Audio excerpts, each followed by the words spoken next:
Ζευγάρι χωρίς πλούσια προϊστορία, αφού η ανεξαρτητοποίηση της Σλοβενίας από την Ενωμένη Ιουγκοσλαβία έγινε μόλις τη δεκαετία του 90. Η Ελλάδα πάντως είναι αυτή που έχει το πάνω χέρι, αφού σε σύνολο 13 παιχνιδιών μετρά 8 νίκες έναντι 5 της αντιπάλου της. Αυτό είναι το 5ο σερί Ευρωμπάσκετ που θα αναμετρηθούμε και η ιστορία έχει δείξει πως όποτε αγωνιζόμαστε κόντρα στους Σλοβαίνους, φτάνουμε τουλάχιστον στα προημιτελικά, που είναι και ο μεγάλος μας φετινός στόχος. Μάλιστα στην τελευταία μας ήττα, το 2005 στο Βελιγράδι, όχι μόνο μπήκαμε στους 8, αλλά κατακτήσαμε και το χρυσό μετάλλιο. Extremely good team. A lot of players played in the younger categories. They won European championships. Also, they not just in young categories, also in senior. But their team, only 5 players can play on the court. So I think we have a long bench.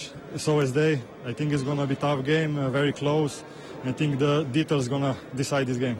Μετά το συγκλονιστικό ημιτελικό με τη Γαλλία το 2005, η δεύτερη πιο επική ανατροπή στη σύγχρονη ιστορία της Εθνικής ήταν το 2007 απέναντι στη Σλοβενία.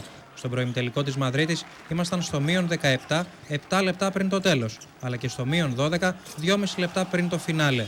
Όμως η ελληνική ψυχή ήταν αυτή που έφερε τα πάνω κάτω. Με σερί 14-1 στα τελευταία 140 δευτερόλεπτα, η Ελλάδα πανηγύρισε τη νίκη με σκορ 63-62, παίρνοντας το ειστήριο για τα ημιτελικά. Σύμπτωση, το παιχνίδι διεξήχθη ακριβώς την ίδια ημερομηνία με το φετινό, δηλαδή στις 14 Σεπτεμβρίου. Επόμενο ραντεβού ήταν στο μικρό τελικό του 2009, όπου η Ελλάδα νίκησε για μία ακόμη φορά τους Σλοβαίνους. Με ένα σούπερ Σχορτσιανίτη στο συγκεκριμένο παιχνίδι, η γαλανόλευκη επικράτησε με σκορ 57-56 και κατέκτησε το χάλκινο μετάλλιο.